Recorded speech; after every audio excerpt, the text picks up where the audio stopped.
Before we get started, I'm going to tell everybody to hit that like button. If you haven't already, please hit that like button before you get too comfortable. That's the main thing that can help out the channel right now. And obviously, if you're feeling generous, we have a $sign right below the chat. Hit that $sign. Shoot the channel a few bucks.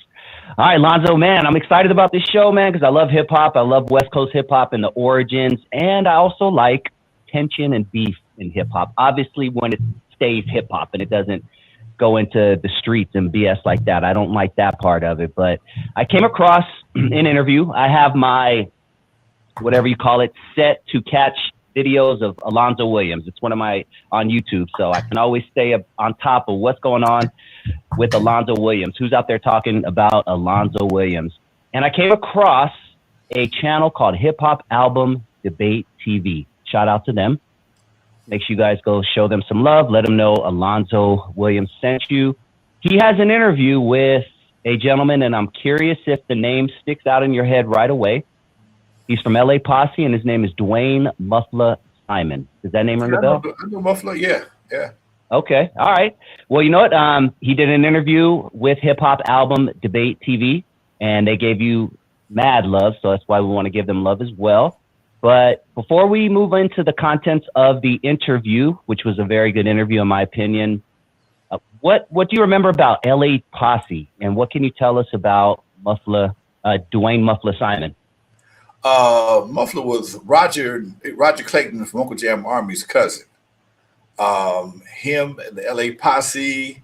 Man, I know if he watches this podcast, he's gonna choke me. Because I can't think of his name right now. Damn it! It's Lester. They were part of the posse, and they produced songs for Houdini, Run DMC, LL Cool J, and some more folks. And by that time, we kind of divided, and I really wasn't aware of what they did till they did it. And Michel'le right now he currently runs a female football league out in Lancaster. That's in my check with him. And we cool. I mean, we good dudes, man. We good. You know, sometimes we have, because they're hardcore Uncle Jam's Army, we still butt heads from time to time on certain issues. And again, like I explained to him before, this shit happened 40 years ago. If it ain't changed nothing by now, they ain't gonna change nothing, period. So I'm good. Go ahead. Good. Well, you know what? That being said, he did show you mad love. Like I said, Michel'le had nice words to say, but he told his side of the quote, Uncle Jam's Army versus Alonzo Williams, world-class wrecking crew, beef, conflict, whatever anyone out there wants to call it. But there's a few clips. There's about 5 or 6 very short clips that I want to play for you, and I would love your thoughts on this. So I'm going to play this first one here. Let's go ahead and listen. This is Michel'le from LA Posse telling his side of the story between Uncle Jam's Army and world-class wrecking crew. Was that a real thing, the rivalry between you guys and Alonzo on World Class Wrecking Crew? Okay. The rivalry, yeah. If that's a yes or no question, then yeah, the rivalry was real. We had the poster wars. Here's what it was. Uncle Jam's Army owned all of Los Angeles. However, Roger respected Alonzo's stake and Alonzo's hold on Compton. So, you know, it's almost like the mafia. You know, Roger could actually do a party in Compton big time. He could definitely do a party in Compton. Matter of fact, we did. We did Dudo's Music Center. We did Skateland. You know, we did a few joints in Compton, but we didn't have to have it, but Roger wanted Alonzo's blessing to do that. That's the first clip. Lonzo, what are your thoughts? Owning LA, they did shows in LA. I'm gonna get that to them. I had my own territory. You know, you talk about Compton, we talk about Eve After Dark. First of all, Eve After Dark is not in Compton. Okay? It's not in Compton. It's just outside of Compton. So when you talk about LA, it sounds like a big territory, but when you talk about Eve After Dark is the hub between Watts, Compton, LA, Gardena, Carson. We got all that. Linwood, all that is a part of Eve After Dark clientele. So when you say on in LA, I mean, they was more West Side, we was more East Side. Simple as that, But everybody came to the Eve. Everybody but Uncle Jam's Army. So it's not again, when we doing 8 events a week, a month. They may do 2. Okay, they do big events. They did 3 big shows at the sports arena. Very well respected. Numbers a little inflated, but that's okay. I'm not going. That's 40-something years ago, man. I can't worry about that. Okay, you can't pass that up. Numbers inflated. What did you mean by that? They said it was 10,000. You ask Ice-T, it was 30,000. The sports arena only held 10,000 people with a Laker game in there. So, one of my good friends was a man behind. Was the money man behind Uncle Jam's Army. I seen the turnstile receipts. The biggest one they ever had was 6,700, but that 6,700 turned into 10,000 when it became a conversation. So, you see what I'm saying? So, and that's the part. And as a promoter, we all lied. Okay, we all inflated numbers. That's just what you do. When you, especially you trying to outfloss somebody with your attendance. Again, Roger he tried to do those. Dude, I don't think that worked out for him too well. Because one thing about Uncle Jam's Army, they always had a big following with the Rolling 60s. And I know they did Skateland a couple times over there with Craig. They brought Eric B over there, some other stuff. But again, coming over there and staying over there is 2 different things. Okay? I'm from there, so I pretty much worked with impunity when it came to dealing with the fellas in the neighborhood. Plus, I had relationships, and when you go over to some place like a Dudo's, after I opened up Dudo's to the teen public again after someone was killed in 1972. One of the main Piru boys got killed in 1972, and there was no teen dancers over there. Period. I went back over there in 1984, talked to the owner, and because of my relationship with Jeff Dees and having experience with Eve After Dark, he gave me opportunity. We made it happen. Once it happened, Roger would always come behind another promoter. That's what he did. He just did that. That was his thing. If he saw you open a venue, he want to come behind you and try to do something, bring his program over there. But again, that Compton program, if you're not known, you're not coming over there and do that. Not consistently. You may do an event or 2, but you're not gonna do it consistently. And I do think they did when they was with Craig, because Craig had his own serious security force at Skateland, so they were able to go to Skateland a few times to do things. Like I said, I know they did Eric B and Rakim, and they did a few shows over there, along with my boys Sound Control, Big Slip. And then they did a few shows over there as well. Again, Sound Control and the WRECKIN CRU put the sound system in Dudo. So we had a relationship we put the sound system in Skateland. So we had a relationship with Skateland and things happened. But yeah, they did things. They did some events. My blessing? I don't know.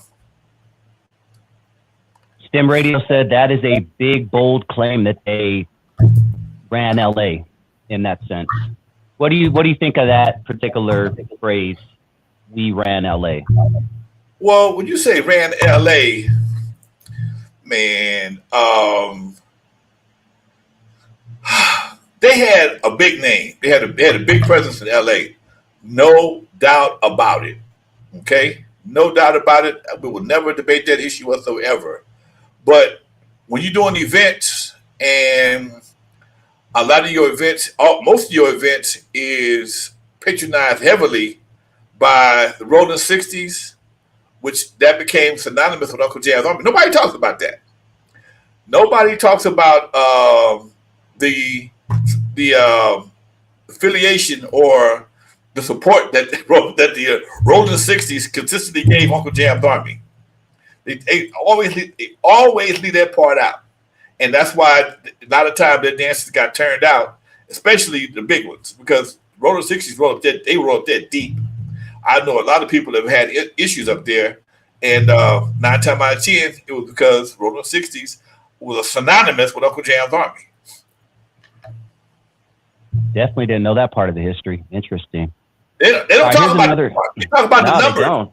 They talk about the numbers, how big it was, and they inflate the numbers. They always leave out the other gang part. And yes, I had a lot of bloods come to my events as well, but they did not hurt my attendance. They didn't hurt my reputation. They didn't cost me no money. They supported what I did. And yes, we had issues like everybody else, but it wasn't to the point that was detrimental to my business. Gotcha. Let's continue this clip from an interview with Michel'le from LA Posse on Hip Hop Album Debate TV on YouTube. Once again, go show them some love. They had a lot of good things to say about Alonzo Williams. And once again, Michel'le had a lot of good things to say about Alonzo as well.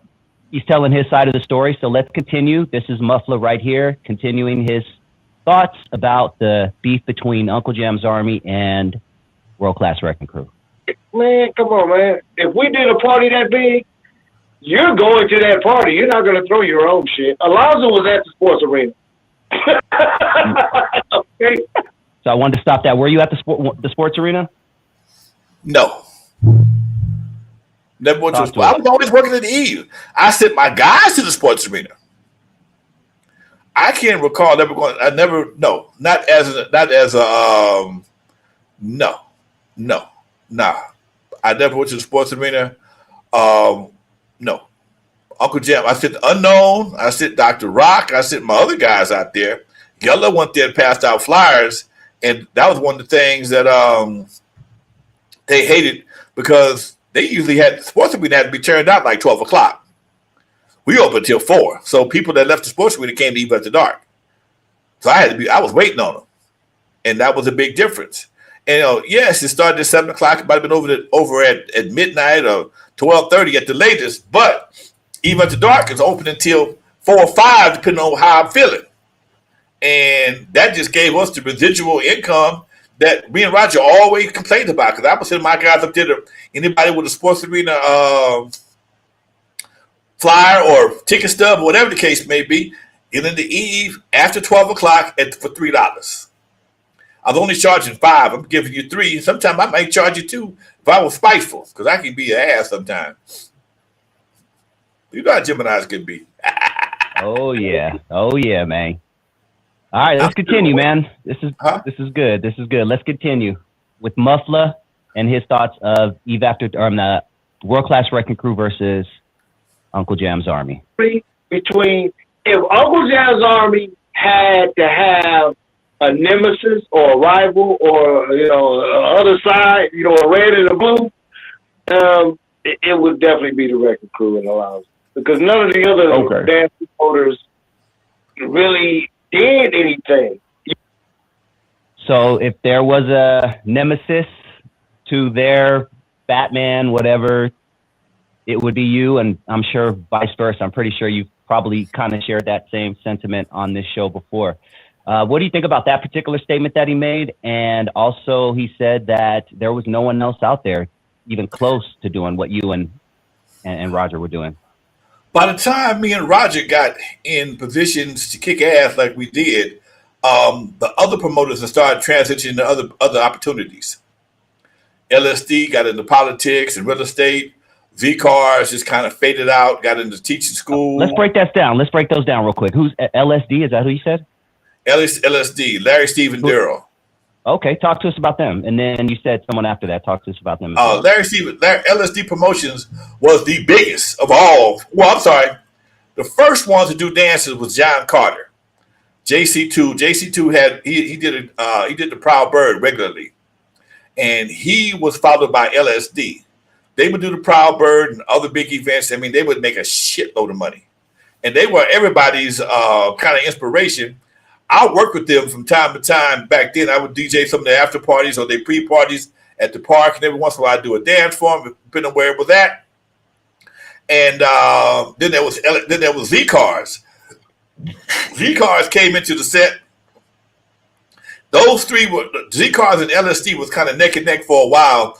Me and Roger was just coming up, and I came up with the Eve, and in '79, so I was able to jump right in '79 when LSD was kind of fading out. Z-Car was kind of, they still was doing things, but they weren't focused like we were. I was focused on building the Eve up, and Roger was building Uncle Jam's Army.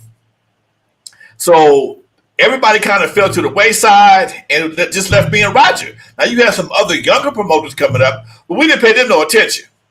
We didn't really care about them. They was like the y'all puppies trying to sniff, follow the big dogs. And there was other promoters, yeah, but again, they weren't nobody to really. They wasn't doing kicking no big dust. Nobody had a club every week like even WRECKIN CRU did. Nobody. Uncle Jam's Army did for a hot minute, but it didn't last that long. They did the sports arena, yes, big dances, but as the game started to change more and more, and people started moving towards making music as opposed to just giving dances. Music gave you a longer revenue stream. In a dance, you only got 5 hours to get your money. You gambling. Because you out there, you buy the posters, book the venue, hire the people, hire the DJs, everything. And if it rains, you done. You're done. Money go. Or something happened even bigger, like you forget there's a basketball game or a big concert in town, you can lose all your money. But with records, they last forever. And that's when we started transitioning into the music situation. And I had a great deal of Skateland, and then I left that. Roger took over that. So everything, listen to what I'm saying now. Everything we did except for the sports arena, they came behind us and kind of came in. We open it up and move on. They come in and do some things. And then, like I said, at one time I had Skateland. I had Dudos and Skateland back to back. Fridays at Dudos, Saturday at Skateland. Nobody did that. So, yeah, I had a powerful hold on the east side. Powerful hold. Okay. At what point in your promoting career did it hit you that, okay, I'm rolling with the big dogs? Shit, I'm one of the big dogs. Oh, shit, I am the big dog. When did it hit you? When I went to a concert, and me and my team went to a concert wearing our jackets, and then everybody in the building knew who the hell we was. I mean, we was walking to our seats, and Lonzo, you about to dark it out. That was my first time. But at the sports arena, it was a concert with Cameo and some other folks. And like I said, it was about 8 of us. We all had our WRECKIN CRU jackets. And that just gave us a status that made us recognized. And like I said, we had pretty girls in our crew and everything, man. So we weren't just a bunch of knuckleheads. We had pretty girls in our team. We all wore jackets. We was a different kind of team, dude. How important was the female role back then, Lonzo, when it comes to promoting clubs? Oh man, that's how you got you put your females at the front door. You get them pass out your flyers. All that right there is very important because guys want to go where girls are, and girls want to go be where the cute girls are because they know they're gonna have some guys there. So you got a bunch of females passing out your flyers at a school. Girls don't really hate on girls that much at that level, and guys trying to see what's up. Hey baby, you gonna be there? I'm gonna be at the front door. Okay, cool. He's trying to make his way past the front door. He ain't getting in for free, but he gonna pay anyway just to hopefully possibly get a shot at it later on. And once he get into the room and sees a bunch of girls there anyway, we good. Yeah, very important to have those ladies there, man. Earlier, Stim wanted to know about DJ Kit Kat from Uncle Jam's Army. He said he's an interesting dude. Do you know what can you tell us about DJ Kit Kat? I know DJ Kit Kat. I can't tell you a whole lot about him. He was part of the Cat Crew. Battle Cat, Bobcat, and Kit Kat. That's what I do know. He's an interesting dude. And I can't tell you a whole lot about him. I don't like lying. I ain't gonna make up shit to kick it. There it is. Yeah, we'll try to get DJ Kit Kat on the line. I'll try to make that happen and see if we can make something happen. I think we should definitely try to get Michel'le on the show as well. I think that'd be interesting. When I get back to LA, behind the scenes. When I get back to LA and I get in my studio, I give him a call. But look, dude, we all have our difference of opinions, because there was a big conversation a few months ago about Run DMC being who brought him to LA first. And like I explained to him, just because you saw him in Uncle Jam's Armies first, don't mean that was the first one to bring him to you. Okay? Don't mean that was the first one. We had him at E Friday. They did Uncle Jam's Army Saturday. You know, and Gid could confirm that because Gid had to bring him back to Carson, which is the closest hotel at that time to Eve After Dark. He couldn't figure out why they passed the ball to hotels by the sports arena and had to bring Run DMC back to Carson because I booked him in Carson. That was the closest hotel at that time. Simple as that. But if you wasn't a part of the conversation between me and Roger or me and Gid, well, me and Roger mostly, you won't know that. Gid didn't know that. Me and Roger fell out behind Run DMC. Lonzo fell out with East Coast behind Run DMC. I'm like, dude, I'm bringing you in here. You go work for my enemy right down the street next day and lied about it? Nah, I'm done. I'm good. What was that conversation like, Lonzo, with the East Coast? It was me and Russell. Who from the East Coast? Was it Russell? Me and Russell, yeah. Okay. I booked Curtis Blow through Russell initially, and it was a very successful show. That's how me and Curtis Blow got cool. That's how Davey DMX taught DJ Yella how to scratch. Excuse me. And he sold me on Run DMC. Run DMC hadn't hit yet. They hadn't blown up yet. And he gave them to me. Man, give me $500 plane tickets and a couple of hotel rooms. Yeah, all right, no problem. I bought it. I didn't give a shit. And I knew Uncle Jam's Army was going to do the event on that Saturday. So I had them booked that Saturday to try and counter what they was going to do, the hit I was going to take from the sports arena. And I got a call from Russell. Hey, man, they got a gig in Pomona or something like that. Could they do your club Friday and do Pomona? Pomona ain't no big problem. Then I found out later on that Pomona had turned into the sports arena. And that's when I was pissed. And that's the part nobody had that conversation but me and Russell. And after the fact, me and Roger got into it. Hey, man, I bring him out here. I can't get no hotel room, no hotel money, no airfare, nothing. Oh, I ain't giving you nothing, man. I ain't giving you nothing. Okay, dude, don't give me nothing. I ain't booking nobody else. Russell tried to negotiate and bring. He wanted me to. He gave me Dr. Jekyll and Mr. Hyde. Anybody know who that is? Of course, 100%. If you know Crush Groove, you know Dr. Jekyll and Mr. Hyde. Well, Dr. Jekyll and Mr. Hyde is Andre Harrell. Andre Harrell, right? Harrell, yeah. And his partner, Alonzo something. And I don't know what happened to Alonzo. I know Andre eventually, he was the bad boy. He passed a few years ago. He literally gave me Dr. Jekyll and Mr. Hyde. And me and Andre hit it off because at that time, Dr. Jekyll and Mr. Hyde was the first group I ever saw, hip-hop rap group, that wore suits. They were the first one that I ever saw wore suits. And I personally relate to that because I wore a suit to the Eve After Dark. Okay, so me and Andre Harrell hit it off. In fact, the last time I saw him before he passed was at the documentary for Jimmy Iovine and Dr. Dre, Defiant Ones. I saw him at the event. I didn't think he remembered me. It was so long ago. He brought up to me, hey, Lonzo, blah, blah, blah, gave me his number, the whole 9 yards. A few months later, he was dead. But he offered me a full force. Full force was never a hit at Eve After Dark. Never was a hit at Eve After Dark. Yeah, West Coast didn't really, because I knew all about music, and I didn't really mess with Full Force. Full Force did not cross over to LA, although at Skateland, I brought in the Real Roxanne, which is a group which the act they produced, Real Roxanne.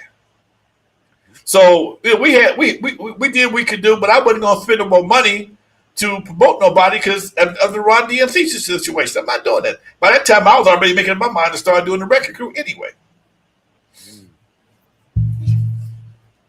Damn, there it is. We're getting the real West Coast hip hop tonight. Ladies and gentlemen, we're about halfway through the show, so let's go ahead and reset. Take a little breather, soak in what we've already taken in from Alonzo Williams, the godfather of West Coast hip hop. Make sure you guys hit that like button before we continue. And if you like what you're hearing, you want that real West Coast hip hop history, tune in every single week to N.W.A. Stories with Alonzo. You will get the real here. And shout out once again to Hip Hop Album Debate TV. That's who we're reacting to tonight. They have a good interview with Michel'le. Go check it out. And once again, tell them that Alonzo Williams sent you.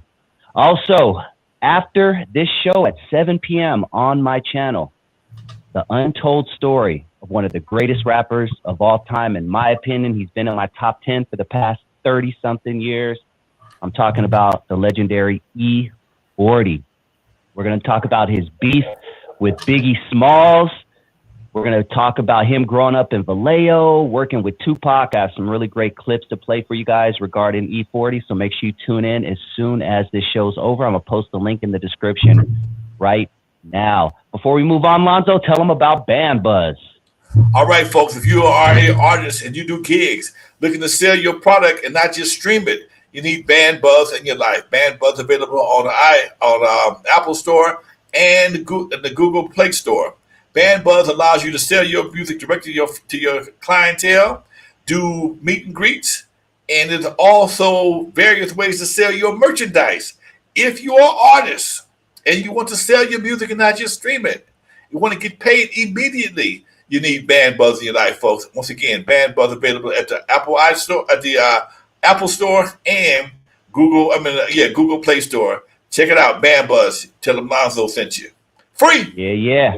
That's right. And remember, everyone, you can check out all three of Alonzo Williams' documentaries on Ice-T's OG Network. Make sure you download that app onto your phone, OG Network, just like that. And you can enjoy Not Without Alonzo, Eve After Dark, and The Road to Easy Street. So make sure you do that. Shout out to Ice-T and OG Network over there. All right, Lonzo, let's continue with this interview that we're commenting on. I got a few more clips that I would love your opinion on. Here is Michel'le continuing his conversation about the beef, the conflict between Uncle Jam's Army and World Class Wrecking Crew. You were either with Roger, that's why we had Ice-T and all them niggas with us, you know, Battle Cat, Lover and Bobcat, and we had all them. But Alonzo had Dre, you know, all them niggas, you know. Right. Yeah. So both sides had some heavy hitters. We had heavy hitters. Now, can you imagine if these two niggas had just got together and had a partnership like Russell and Rick Rubin? That's the part right there that stood out to me. If history were different and Alonzo Williams and Roger never had that conflict over Run DMC, how would hip hop be different? First of all, it wasn't just about Run DMC. Me and Roger we had different philosophies when it came to business. I've always taught to be an owner and be consistent. Consistency has been the key to my success. Owning has been the key to my success. It's not just about renting a room and throwing some speakers in there and getting some money and going home. I'm trying to at least control it. If I don't own the building, I got to control it. Even after dark, I controlled it for damn near 40 years. I wasn't there consistently, but the relationship was always, I had an open door policy to go back anytime I wanted to. As you very well know, I just left 5 years ago for the last time. And maybe going back again. Uncle Jam's Army couldn't do that. Most of the time they left a venue, they had to find new venues because they couldn't go back. And that's the part cats don't understand. You couldn't go back. They did they don't talk about this. They did the Shrine Auditorium. And we had a dance book for that a couple of weeks before then. Roger slid in right quick, did a Uncle Jam's Army dance at the Shrine Auditorium. Somebody got killed. All the dances at Shrine got canceled from that point on. So when my thing was under the tutelage of Jeffrey Harris, which was the owner of the building of Eve After Dark, I learned a lot of things that they never learned. You just can't let people do anything in your building. All money ain't good money. You have to be consistent with your dress code, consistent with whatever rules you have. You got to be consistent with it, even if sometimes it hurts. And you got to pay your people, even sometimes if it hurts. So these are some of the things that made me successful. And like I said before, they had Egyptian Lover and Ice-T, and I had Dre and Yella. But when you look at the overall impact on hip hop globally, not just West Coast, globally, I think the Wrecking Crew won. Help me understand if I didn't. I think the Wrecking Crew had the heaviest of hitters.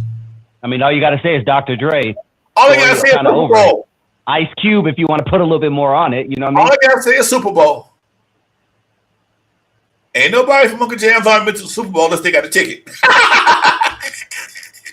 If you don't have a ticket, you will not be in the Super Bowl. You will not be center stage at the Super Bowl. In fact, yes, I had an impact on Compton. I had 2 Compton alumnus, Dr. Dre and Kendrick Lamar, play the Super Bowl. Ain't nobody else did that.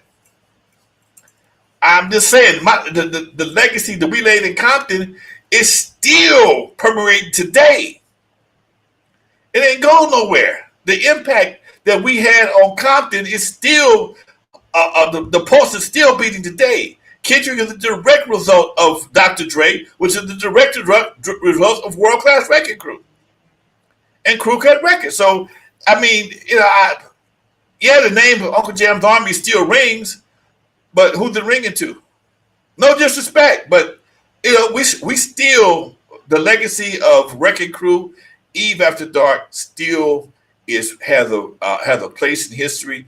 When you look up and you see Eve After Dark DJ standing center stage or center half court at the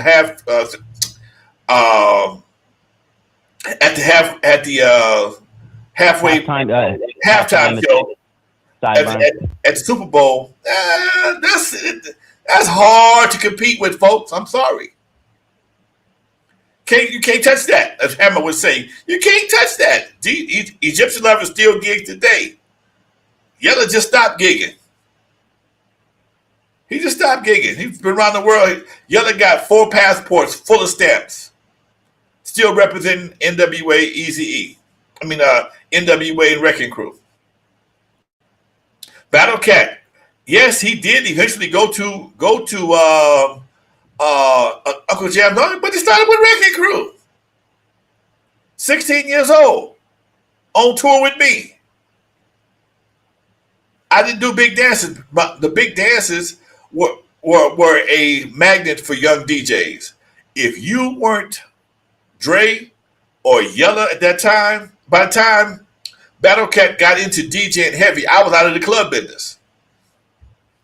I was only doing music, and that's why I got his first record, DJ in Effect.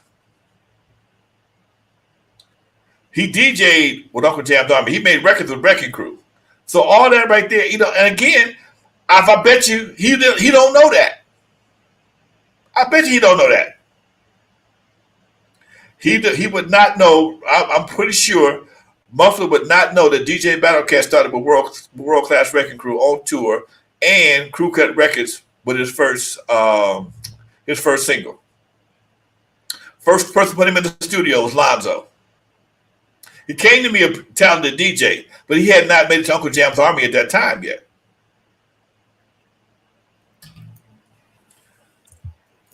Now, when you were going through all of this with Uncle Jam's Army, out there battling behind the scenes and in front and everything, what was Dre and Yella? Do you remember what their thoughts on it were? Were they just doing their thing musically? Did they even get involved? What was their role in this whole thing? Dre never really got involved that much. Yella hated him. He still hated him, but they still hates him today.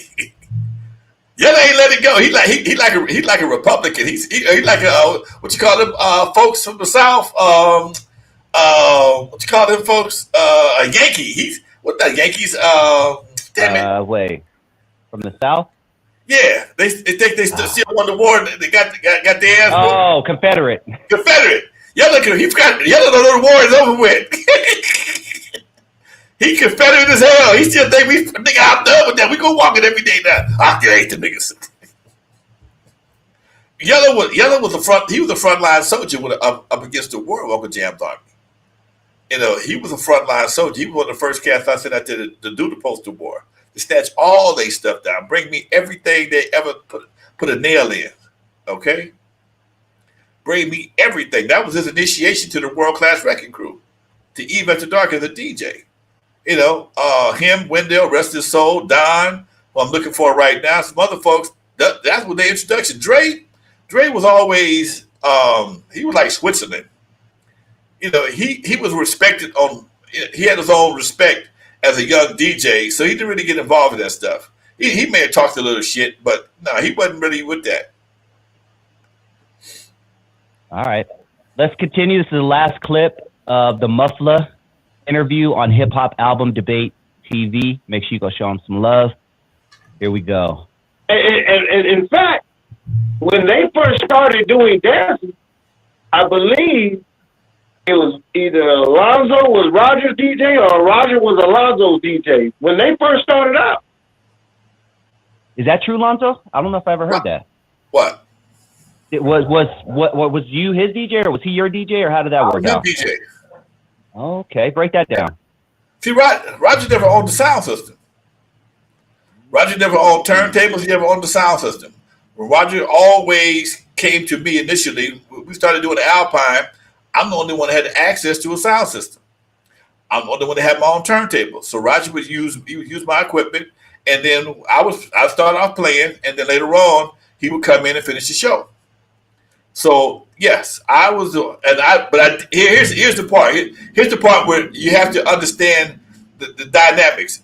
They were not Uncle Jam's Army at that time, though. Same people, but they weren't Uncle Jam's Army. They were Unique Dreams Entertainment, okay, which was different than Uncle Jam's Army. Same people, but they hadn't blown up. By the time I left Unique Dreams Entertainment to start Eve After Dark, a few months later, they came out with Uncle Jam's Army. So I never DJ'd for Uncle Jam's Army. I DJ'd for Unique Dreams Entertainment, although they were the same people. So again, these are tidbits and facts that most people don't know. If you weren't there, a lot of guys were not there. They were around, but they weren't intimate in the background. Saw me or they knew me, blah blah blah. And again, nobody knew they was making history. We were just doing some shit. We was kids, man. I'm 19. I'm 19, 20 years old, man. And I was 21. I was 2021. Okay? And just so you know it, my battery on my computer is dying, man.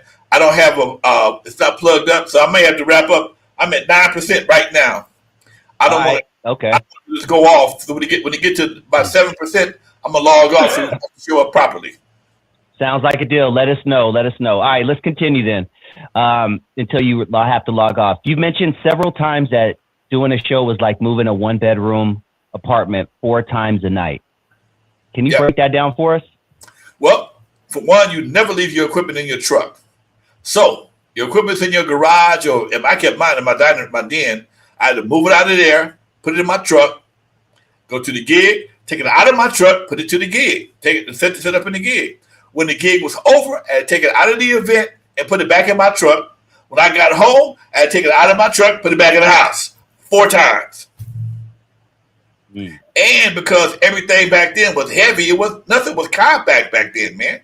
Everything was heavy. You had heavy ass speakers, heavy ass records. You're taking 10 crates with you, man. A BGW amplifier weighed 45 pounds. A 1200 turntable by itself is about 35 pounds, 25, 30 pounds. You put them in a coffin, you got a good 50, 60 pound coffin. And not to mention the amp rack and with your EQs and all the other stuff, everything was heavy. And you dare not leave it in your truck because somebody would break your window, hot wire your truck, and your shit would be gone. You out of business. So yes, 4 times. In a 1-bedroom apartment, you can do that. You know, that's not that much stuff. You're talking about a couch. You're probably talking about a couch, a refrigerator, a couple of chairs, and some tables. Same kind of thing. My van, I had a full-size van. When I left home, it was full. It was full. Damn. I can't put nothing in there but air. I'm at 7%, Doc. When I get to 5, I'm gonna wrap it up. All right. Couple more minutes. Let's go ahead and discuss what was the most amount of shows that you've done in one night? 1 night or 1 And how week? did you handle that? 1 night. I mean, have you ever done like more than one No, show in 1 night? I may do 2 shows in a day, but I don't push myself that hard. I never did. Oh, wait, 2 shows in a day. I had to have nobody pick it up and bring it to me. You about podcast shows or DJ shows? Oh, DJ shows back in the day. I do. I may do 2. Most I would do. I may do a fashion show in the afternoon and a party that night, or a picnic that afternoon and then do a party that night. No more than 2. Okay. All right. Well, we're going to wrap it up, Lonzo, since your phone is about to, or your laptop's about to give out. Make sure you guys join me at 7 p.m. on my channel. I got a little time to relax and stretch my arms, but in about 15 minutes, join me on my channel. We're going to be talking about the untold story of E40, his beef with Biggie Smalls, growing up in Vallejo, working with Tupac, and much, much more tonight at 7 p.m. on my channel. The link is in the description. Go on and hit him with that outro, Lonzo. All right, folks. About that time to go, so I got to cut a little short. Much love to you, Dusty. All y'all out there, too. For those who never heard of me, I'm the first one to put Dr. Dre in the surgery. Stuck Ice Cube in the freezer until they got cold. On the eve after dark, 50-yard line to Super Bowl. In the music Straight Outta Compton, the movie Straight Outta Compton, they played me like a hater of rap. Don't believe that Hollywood bullshit. It was all cap. My history goes deeper than you will ever know. Just remember that N.W.A. stands for not without Alonzo. Peace, y'all. We out. Welcome to N.W.A. story with Lonzo, the godfather of the West Coast. Now you know, with Dusty Vision on the side, we ride, taking you back to where legends came alive. From ruthless roots to the studio scene, classic tales that the world's never seen. Every Tuesday night we spark the heat. From 6 to 7, history on repeat. So sit back, tap in, and enjoy the vibe. If you love hip hop, like and subscribe.